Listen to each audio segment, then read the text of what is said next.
Hello, class. My name is Dr. Kennedy Paron, and we're going to dive into Chapter 4, which is Birth and the Newborn Baby.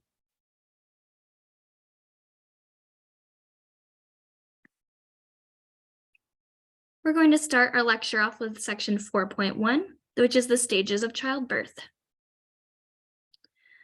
So during the last month of pregnancy, the head of the baby actually moves down into the pelvis in order to prepare for birth. This process is called dropping or lightening. It can cause some discomfort for the mother and pressure. It can also cause Braxton Hicks contractions. These are usually painless, and these are the first contractions of childbirth. They can actually be called false labor pains because they are typically followed by the actual pains of labor, and they can show up as early in the pregnancy as 6 months. So more about the Braxton Hicks contractions. They are very usually painless. Sometimes minimal pain is accompanied by them. They're actual contractions. They are called fake contractions though. And like I said, they can start as early as 6 months into the pregnancy. So prior to labor, a day before the labor begins for the mother, the fetus can cause increased pressure to occur in the pelvic area. Blood vessels in the birth canal can actually break, causing blood in the vaginal secretions. This is usually painless. We also are going to talk about prostaglandins. These are hormones that stimulate uterine contractions. And we're going also to talk about oxytocin. This is a pituitary hormone that stimulates labor and contractions.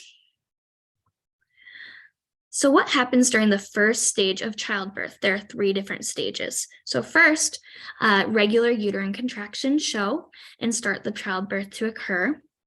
Researchers share that childbirth occurs in the 3 stages that we're going to talk about. But in stage 1, uterine contractions thin and widen the cervix.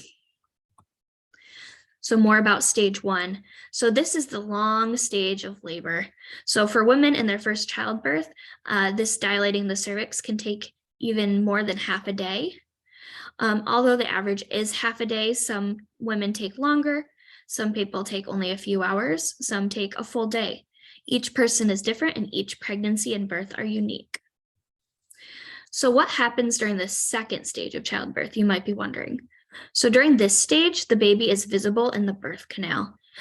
They may be when the woman is actually taken to the delivery room at the hospital. And the second stage is a lot shorter than the first stage. It goes a lot more quickly.